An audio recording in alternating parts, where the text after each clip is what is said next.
매주 올라오는 재미있는 이야기를 보시려면 구독, 좋아요, 알림 설정 부탁드립니다. 지금 시작합니다. 복사꽃 흐드러지던 봄날은 간데없고 뼛속까지 시린 바람이 기왓장을 울리고 가던 그해 늦가을이었습니다. 한양에서도 손꼽히는 명문가 이 참판댁의 종부 이월아의 세상이 통째로 무너져 내린 날이었습니다. 사흘 전까지 손을 잡던 낭군이 급한 체증으로 눈을 감았습니다. 사랑채에서 터져나오던 곡소리가 채 멎기도 전이었습니다. 안방에 홀로 불려간 월아의 앞에 시어머니는 찻잔을 내려놓고 세아가 아니지. 이젠 과부 이씨로군. 하며 냉소했습니다. 내가 내 아들을 잡아먹었다. 내가 이 집에 시집 온 후로 단 하루도 편할 날이 없었어. 무슨 해괴한 물건을 들여오고 이상한 서책을 읽는다더니 필시 내년에 그 드센 팔자로 내 아들의 명주를 끄는 게다. 시누이가 삿대질했습니다. 오라버니 약사발에 독을 탔을 것이오. 당장 관하로. 시어머니는 문중 어른 셋을 급히 불러들였습니다. 인연이 낭군을 저주한 흔적이 분명하오. 당장 가두어야 하지 않겠소? 문중 어른들이 고개를 끄덕였습니다. 시어머니가 월하의 뺨을 세차게 올려붙였습니다. 어디서 감히 어른들 앞에서 눈을 치켜뜨는 게야. 짝 하는 날카로운 소리가 방 안을 울렸습니다. 월하의 하얀 뺨에 금세 붉은 손자국이 피어올랐습니다.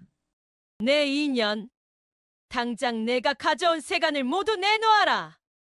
낭군이 내게 준 모든 것을 이 집안에 돌려놓으란 말이다. 어머님, 그것은 낭군님께서 제게 남기신. 시끄럽다.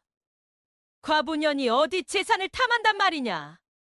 내 죄는 낭군을 따라가지 않은 그 자체다. 여봐라. 당장 저것을 뒤뜰광에 쳐넣어라. 한 발짝도 나오지 못하게 문을 걸어 잠가라. 시어머니는 월하의 머리채를 잡아 끌었습니다. 월하는 속절없이 마당으로 끌려나갔습니다. 차가운 흙바닥에 내동댕이 쳐진 월하는 피가 나도록 입술을 깨물었습니다. 눈물이 뺨을 타고 흘러 흙먼지와 뒤엉켰습니다. 하지만 그녀는 소리내어 울지 않았습니다. 그저 굳게 닫힌 광문 앞에서 자신을 짐승처럼 취급하는 시댁 식구들의 모습을 뼛속 깊이 새길 뿐이었습니다. 이대로 죽을 수는 없다. 월하는 차가운 손으로 부어오른 뺨을 감쌌습니다. 살아서, 반드시 사람답게 살아서. 오늘 이 치욕을 갚으리라. 그것이 바로 조선의 엄혹한 법도에 맞서 거상이 될 여인 이월아의 첫 번째 다짐이었습니다. 찬 이슬이 뼛속까지 스미는 깊은 밤이었습니다. 월하가 갇힌 뒤뜰 광은 죽음처럼 차갑고 고요했습니다. 그때 닫힌 문틈으로 누군가 속삭이는 소리가 들려왔습니다. 마님, 저 오기입니다. 월하가 시집올 때부터 곁을 지켰던 몸종 오기였습니다. 오기가 몰래 미움을 밀어넣으려 했으나 시누이의 발소리에 숨을 죽였습니다. 이것이라도 드시고 기운을 차리셔야 합니다. 시어머님께서 날이 밝는 대로 마님을 친정으로 쫓아낸다 하셨습니다. 월하는 그러나 미움 그릇을 조용히 밀어냈습니다. 오가, 예, 마님. 나는 여기서 이대로 쫓겨나지 않을 것이다. 하님, 제발 몸을 낮추십시오. 오기가 울음 섞인 목소리로 애원했습니다. 저분들의 눈밖에 나면 마님은 살아도 산 목숨이 아닙니다. 죽은 목숨인 것은 지금도 매한가지다. 월하의 목소리는 잦아들었지만 그 안에는 서리빨 같은 단호함이 실려 있었습니다. 그러니, 오가, 내 마지막 부탁을 하나 들어다오. 무엇이옵니까? 마님, 이 문을 열어다오. 오기는 숨이 멎는 듯 했습니다. 하님, 그것은, 나는 죽은 낭군을 따라 죽지도 않을 것이고, 이 집에서 짐승처럼 쫓겨나지도 않을 것이다. 내 발로 당당히 걸어 나갈 것이다. 그러니 어서. 월하의 그 기세에 눌린 것일까요? 오기는 떨리는 손으로 빗장을 내렸습니다. 칠흑 같은 어둠 속에서 소복 차림의 월하가 모습을 드러냈습니다. 그녀는 오기의 어깨를 한번 잡아준 뒤 뒤도 돌아보지 않고 이 참판댁의 대문을 나섰습니다. 3년 상은커녕 남편의 상청이 아직 꾸려져 있는 그 집을 제 발로 나온 것입니다. 이는 당시의 예법으로는 가문을 등지고 조상을 욕보이는 실로 대역죄와도 같은 일이었습니다. 친정조차 그녀를 받아줄 수 없을 만큼 금기 중의 금기였습니다. 이튿날 새벽 오기는 시어머니에게 발각되어 매질을 당했습니다. 내년도 저 요망한 것과 한통속이로구나. 하지만 오기는 이를 악물고 버텼습니다. 마님께서 제게 보여주신 마지막 믿음을 저버릴 수 없습니다. 월하가 향한 곳은 동이 트기 시작하는 숭례문 밖 저작거리였습니다. 그곳에는 낭군이 생전에 월하의 총명함을 기특하게 여겨 그대의 사사로운 곳간으로 쓰시오 하며 따로 떼어준 작은 점포가 하나 있었습니다. 어젯밤 시누이가 그토록 개걸스럽게 탐내던 바로 그 점포였습니다. 날이 완전히 밝아오자 장을 준비하던 저작거리가 순식간에 술렁이기 시작했습니다. 소복 차림 월하가 문을 열자 박서방이 손가락질했습니다. 과부가 문을 여니 오늘 장사는 다 망했소. 옆 가게 떡 장수 황씨가 부채질을 하며 거들었습니다. 쯧쯧쯧. 필시 시댁에서 쫓겨난 개지. 저리 독한 팔자를 봤나. 재수 없는 꼴 보지 말고 다들 들어가시오. 사람들이 월하의 점포 앞에 모여들어 대놓고 손가락질하며 수군거렸습니다. 어떤 이는 일부러 썩은 채소를 점포 안으로 던져넣기도 했습니다. 월하는 그 모든 멸시를 묵묵히 받아내며 꿋꿋하게 빗질을 계속했습니다. 해가 중천에 이를 무렵 이 소문은 이미 한양 골목골목을 타고 번져나갔습니다. 시누이가 이 소식을 듣고 득달같이 달려온 것은 오시낮 12시 무렵이었습니다. 저 미친년을 보게나. 시누이가 월하의 머리채를 잡아챌 기세로 달려들었습니다. 내년이 기어코 우리 집안의 앞바닥에 똥칠을 하는구나. 감히 상복을 입고 저작거리에 나와 광대 노름을 해? 당장 끌고 가지 않고 무엇들 하느냐? 월하가 빗자루를 들어 시누이의 앞을 가로막았습니다. 아가씨, 뭐시? 이 점포는 낭군님께서 살아생전 제게 물려주신 엄연한 제 것입니다. 제 것을 찾으러 온 것뿐입니다. 시누이는 기가 막혀 헛웃음을 터뜨렸습니다. 내 것? 이 집안에 들어온 것은 모두 이 집안의 것이다. 더구나 과부년이 재산을 갖는 것을 어느 나라 법도가 허락한단 말이냐? 법도라 하셨습니까? 월하가 빗자루를 쥔 손에 힘을 주었습니다. 저를 광에 가두고 굶겨 죽이려 한 것은 어느 댁법도입니까? 산 사람을 짐승 취급하며 재산을 빼앗으려는 것은 또 어느 댁법도입니까? 이 요망한 것이 어디서 감히? 저는 여기서 장사를 할 것입니다. 뭐라고? 장사. 선한 장사치 노릇을 하며 이 가문의 체면을 더럽히시겠다. 굶어 죽으나 손가락질 받아 죽으나 매한가지 아닙니까? 월하가 꼿꼿이 허리를 펴고 저작거리 사람들을 둘러보며 외쳤습니다. 저는 살겠습니다. 저작거리 한복판을 울린 월하의 그 한마디는 단순한 생존의 외침이 아니었습니다. 그것은 조선의 과부에게 씌워진 굴레를 제 손으로 끊어내고야 말겠다는 무섭고도 장엄한 선전포고였습니다. 시누이가 이를 갈며 돌아간 뒤 저작거리의 멸시는 더욱 노골적이 되었습니다. 월하가 남편이 남긴 서책과 얼마간의 비단을 내어놓고 점포 문을 열었으나 사람들은 그 앞을 마치 역병이라도 도는 듯 피해갔습니다. 아이고. 과부가 새벽부터 문을 여니 오늘 장사는 다 글렀네. 쯧쯧. 저리 독하니 사내가 붙어 있을 리가 있나. 이 참판 댁 어른들은 저걸 그냥 놔두신다나. 월하는 이를 악물고 버텼습니다. 그날 오후 유기전 박만호는 주요 상인들을 불러 모았습니다. 저 과부에게 시원하게 하나 팔지 말라. 어기는 자는 이 저작거리에서 발을 못 붙인다. 하지만 보이지 않는 손이 그녀의 숨통을 더욱 조여왔습니다.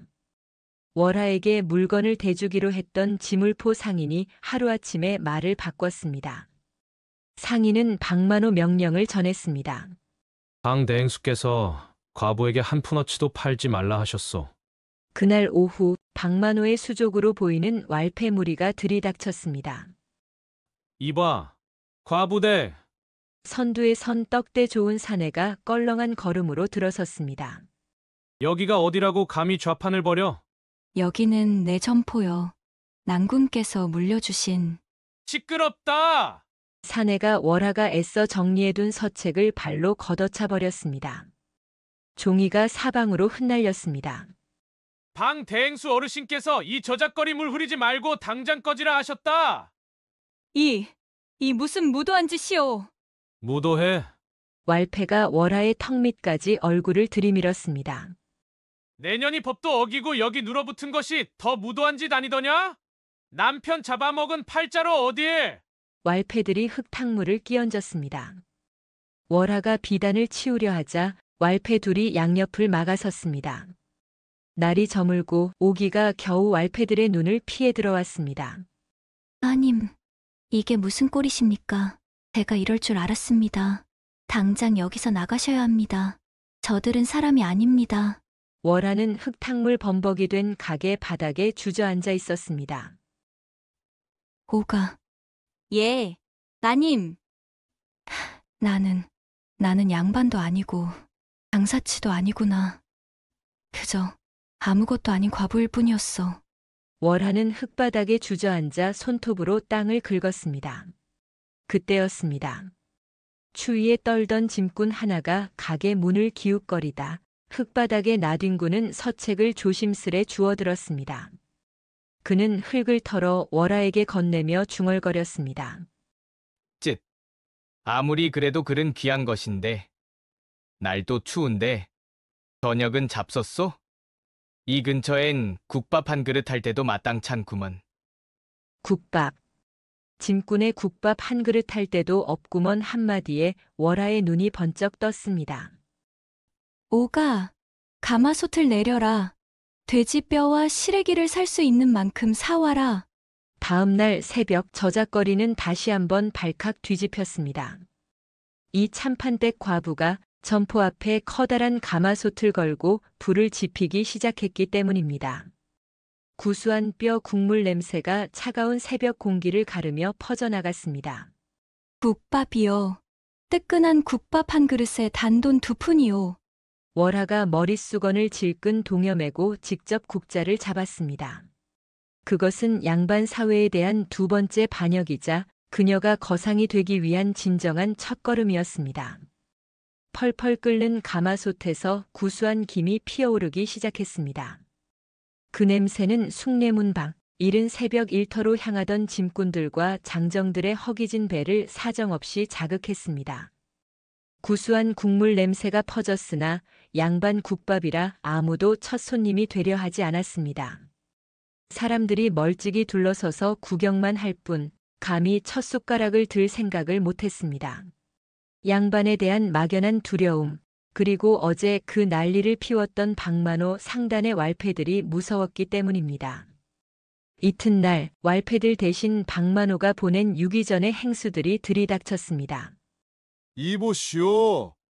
과부, 네 허락을 받고 여기서 음식을 파는가? 여기는 내 점포요. 점포가 있다 한들 유기전에 허가 없이는 물 한 모금 못 파는 것이 법도. 당장 그 솥을 치우지 않으면 관아에 고발하겠네. 이는 왈패의 협박과는 다른 법과 규율의 위협이었습니다. 오기가 월하의 소매를 붙들고 울상이 되었습니다. 아님, 저들은 왈패들과 다릅니다. 저들의 말이 맞습니다. 월하의 눈에도 잠시 절망감이 스쳤습니다. 그때 저만치 길모퉁이에서 한 아이가 쭈그리고 앉아 이쪽을 훔쳐보고 있었습니다. 며칠을 굶었는지 얼굴이 퉁퉁 붓고 남루한 옷가지로는 새벽 바람을 다 막지 못해 덜덜 떨고 있었습니다. 월하는 한치의 망설임도 없이 가장 뜨끈한 국밥을 한 그릇 듬뿍 펐습니다. 그녀는 행수들을 지나쳐 아이에게 다가갔습니다. 얘야, 배고프지. 이거 먹으렴. 아이가 허겁지겁 국밥에 얼굴을 묻고 숟가락질을 시작했습니다. 그 모습을 지켜보던 행수가 기가 막혀 소리쳤습니다. 이봐, 지금 뭐 하는 짓이야?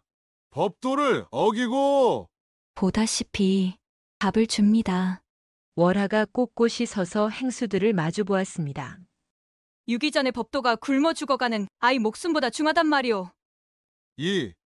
행수가 주먹을 치켜드는 순간이었습니다. 에이! 젠장! 짐꾼들 사이에서 한 사내가 불쑥 튀어나왔습니다. 바로 어제 월하에게 국밥 이야기를 꺼냈던 그 짐꾼이었습니다. 빌어먹을? 나는 저 국밥 먹겠소. 그가 엽전 2푼을 월하의 손에 쥐어주었습니다. 법도 좋소. 허나 굶주린 백성에게 밥하는 게 죄라면 나도 그 죄 짓겠소. 양반 마님이 끓여준 뜨끈한 국밥 한 그릇 먹고 관아에 끌려가는 게 보상이오. 그 말이 신호탄이 되었습니다. 허허, 그 말 한번 시원하구먼. 나도 주시오. 나도. 내 돈 내고 내가 먹겠다는데 누가 막아? 겁에 질려있던 짐꾼들과 장정들이 마치 약속이나 한 듯 월하의 솥 앞으로 구름처럼 몰려들었습니다. 순식간에 수십 명의 사내들이 행수들을 에워쌌습니다. 이것들이 단체로. 행수들이 몽둥이를 휘둘러 보려 했지만 성난 짐꾼들의 기세에 눌려 옴짝달싹할 수 없었습니다. 저리 꺼져라! 박만호의 개들아! 굶주린 백성 수십이 여기 있는데 밥하는 걸 막으면 밀란이 날 것이오. 방 대행수에게 그리 전하시오. 결국 행수들은 수십 개의 숟가락과 젓가락에 밀려 주랭랑을 치고 말았습니다. 와, 짐꾼들이 환호성을 질렀습니다. 월하의 국밥집 앞은 순식간에 잔치집처럼 변했습니다. 맛 좋다. 이거 진짜 밤새 뼈를 고았구먼. 국물이 아주 진국이야. 월하와 오기는 눈코 뜰 새 없이 바빠졌습니다. 월하의 얼굴에도 땀과 미소가 뒤엉켰습니다. 이것은 단순한 국밥 한 그릇이 아니었습니다. 박만호의 두 번째 억압에 맞서 월하가 저작거리 백성들의 마음으로 법도를 이겨낸 승리였습니다. 그날 저녁 포목상 두 곳에서 거래 중단을 통지해왔습니다. 월하의 국밥집은 그날 이후로 숭례문 밖에서 가장 먼저 불을 밝히는 곳이 되었습니다.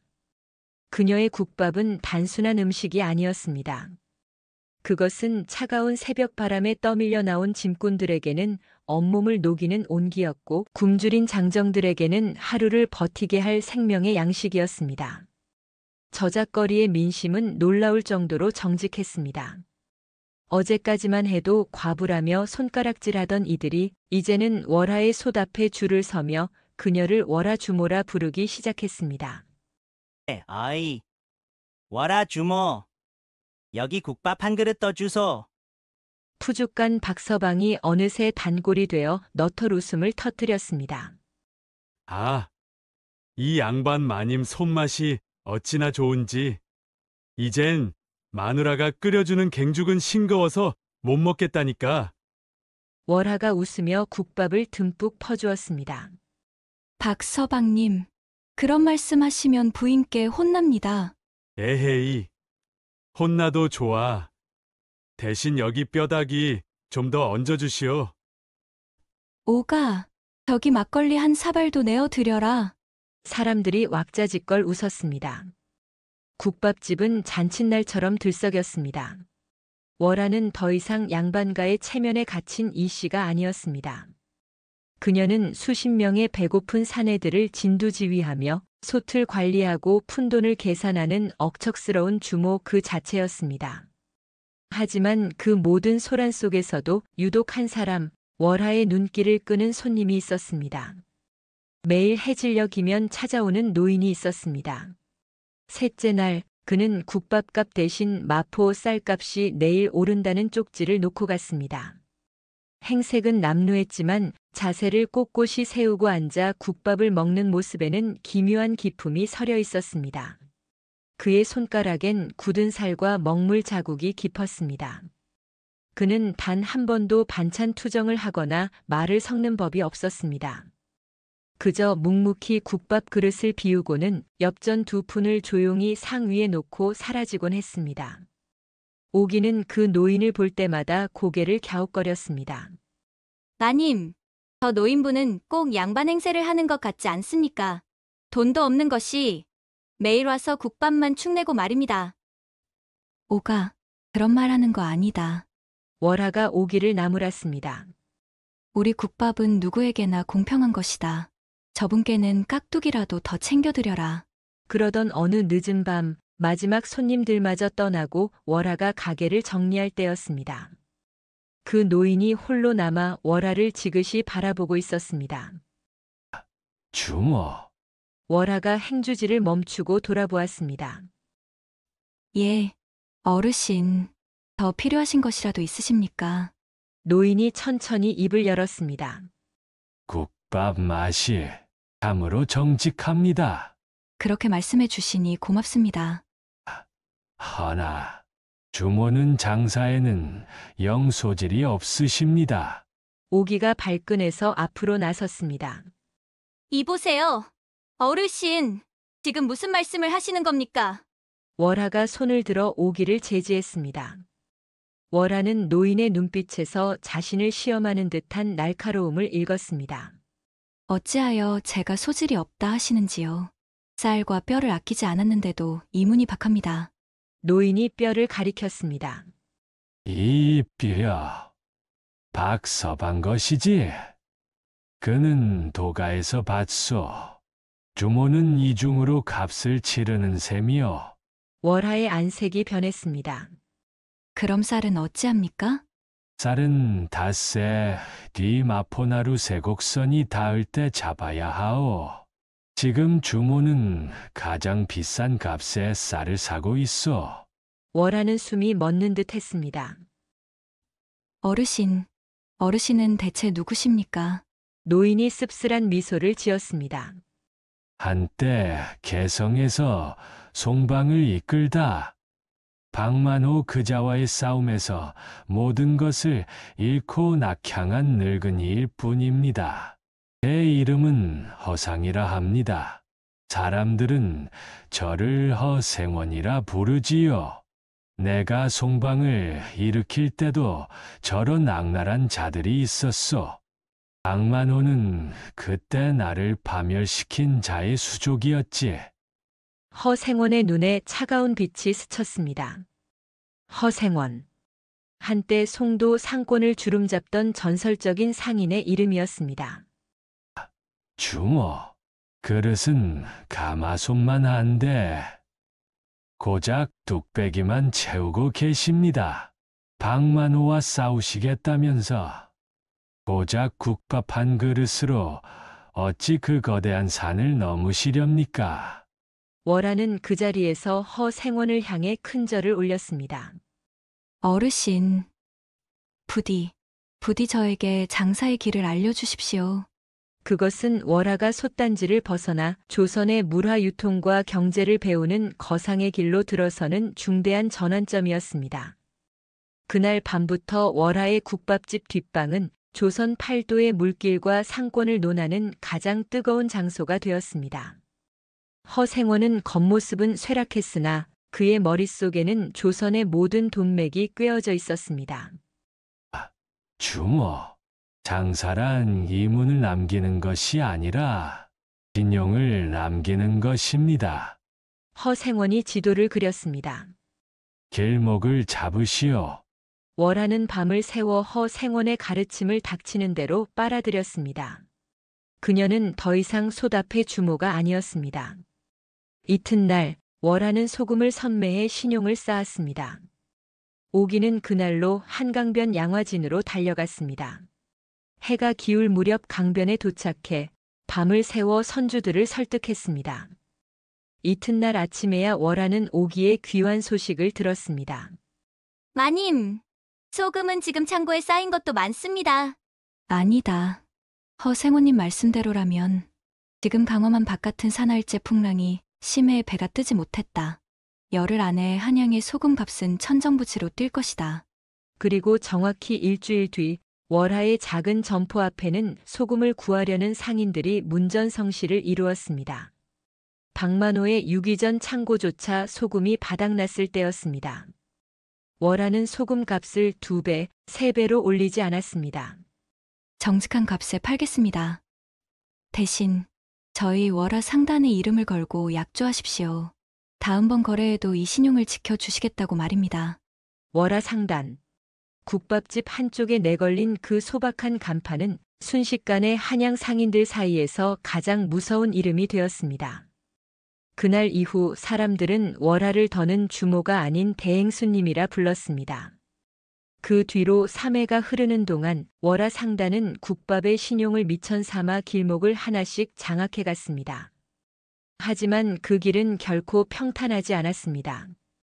둘째 해 여름 한강이 범람해 창고가 잠겼습니다. 상인들이 몰려와 소리쳤습니다. 대행수! 물건을 못 대시면 저희도 장사를 못합니다. 약조를 어기시면 신용이 무너집니다. 월하는 창고 앞에 무릎을 꿇고 앉았습니다.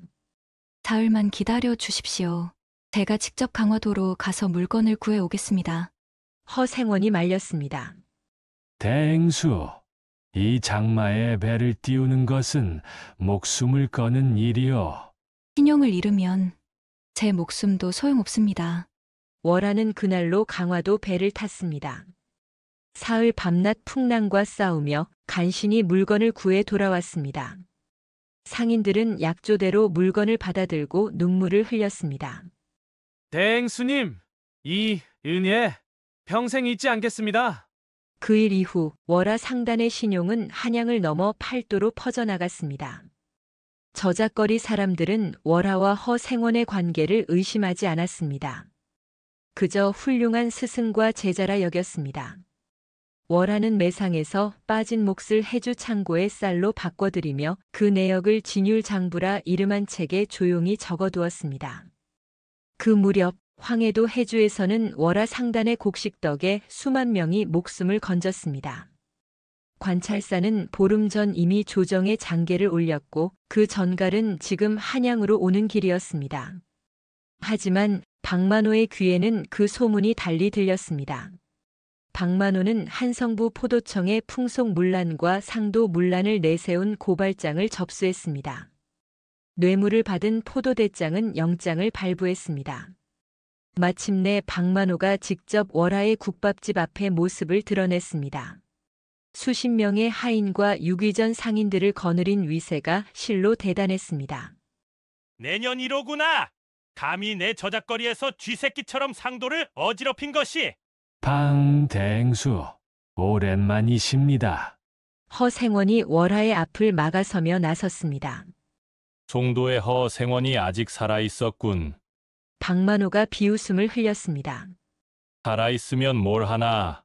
젊은 과부 치마폭에 숨어 연명하는 신세가 아니던가. 말을 삼가시오. 월하가 앞으로 나섰습니다. 저는 스승님께 상도를 배운 것뿐입니다. 상도! 하! 박만호가 손가락으로 월하와 허생원을 번갈아 가리켰습니다. 저것들이 상도라 하는 것이 실은 남편의 3년상도 치르지 않은 과부가 외간 사내를 가게에 끌어들여 밤낮으로 내통하고 그것도 모자라 나라의 금맥인 인삼과 종이를 빼돌려 뒷돈을 챙긴 것이다. 뭐라고? 저 입을 당장! 박서방과 저작거리 사람들이 분노하여 나서려 했습니다. 누가 이 자들을 막으라 하였느냐? 박만호가 손을 들자 그의 뒤에 도열해 있던 포도청의 포졸들이 쏟아져 나왔습니다. 포도 내장! 뭘 하고 있소? 당장 저 풍기를 물랑케 하고 국법을 어지럽힌 년과 늙은이를 잡아들여 옥에 가두시오.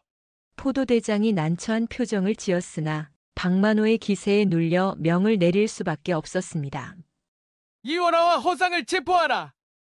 이럴 수가. 아님, 스승님. 월하와 허생원의 손에 차가운 오라가 엮였습니다. 월하는 억울함에 눈물을 흘리는 오기를 바라보았습니다. 오가, 솥을 꺼뜨리지 마라. 국밥은 끓여야 한다. 월하가 포졸들에게 끌려가며 남긴 그 말은 자신이 반드시 돌아오겠다는 약속이었습니다.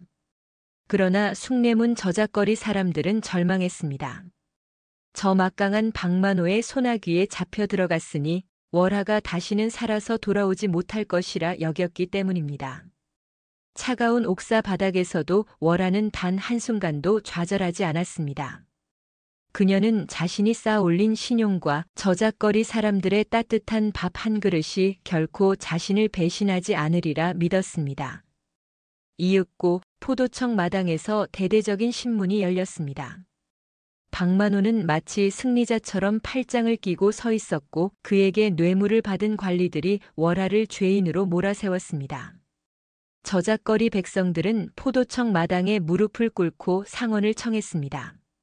나으리, 억울함을 풀어주십시오. 포도대장이 난처한 표정으로 예외적으로 입정을 허락했습니다.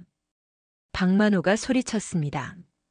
박서방이 반박했습니다. 저 인연이 상도를 어지럽혔소. 대행수님은 우리 생명이요. 뒤따라 들어온 오기가 울면서 장부 하나를 높이 치켜들었습니다. 여기 증언이 있습니다. 신문자리에서 오기가 내민 책은 바로 그 진율 장부였고 3년치 곡물 유통과 기부 내역이 또렷이 적혀 있었습니다. 허생원이 쩌렁쩌렁한 목소리로 외쳤습니다. 그것은 진율 장부요. 나으리. 진율이라고? 그렇습니다. 월하 대행수는 지난 3년간 상단에서 번 돈을 한 푼도 쓰지 않았습니다. 모두 쌀로 바꾸어 황해도 해주 창고에 비밀리에 비축해 두었습니다. 어찌하여 그런 짓을? 올봄 황해도에 극심한 가뭄이 들 것을 미리 알았기 때문입니다. 박만호가 쌀을 독점하여 굶주린 백성의 피를 빨아먹으려 할 때 월하 대행수는 그 쌀을 풀어 백성을 구하려 한 것입니다. 허생원의 말이 채 끝나기도 전에 밖에서 정갈이요 하는 외침과 함께 말을 탄 관원 하나가 뛰어들어왔습니다. 그는 바로 황해도 관찰사의 밀명을 받고 온 자였습니다. 포도 대장, 큰일이요. 황해도 백성 수만 명이 굶어 죽을 위기에 처했는데 호련히 나타난 월하 상단의 이월하 대행수가 하제 천석을 풀어 백성을 구원하였소. 지금 황해도 땅에서는 이월하 대행수를 만인의 어머니 보살 거상이라 부르며 만세를 부르고 있소이다. 모든 시선이 월하에게 향하자 박만호는 사색이 되어 뒷걸음질 쳤습니다. 저것은 거짓이다. 저것은 모함이다. 포도대장이 칼을 뽑아 박만호를 겨누었습니다. 내 놈이로구나. 국법을 어지럽히고 무고한 백성을 겁박한 것이. 여봐라. 당장 저 박만호의 창고를 열어라. 포도청 나졸들이 박만호의 창고를 열자 수백 석의 쌀과 소금이 쌓여 있었습니다. 장부를 뒤지니 작년 가을부터 값이 오르길 기다리며 백성에게 팔지 않은 기록이 빼곡했습니다. 소자를 당장 하옥하라. 박만호는 짐승처럼 울부짖으며 끌려나갔습니다. 저작거리 백성들이 일제히 마당에 엎드려 월하를 향해 절을 올렸습니다.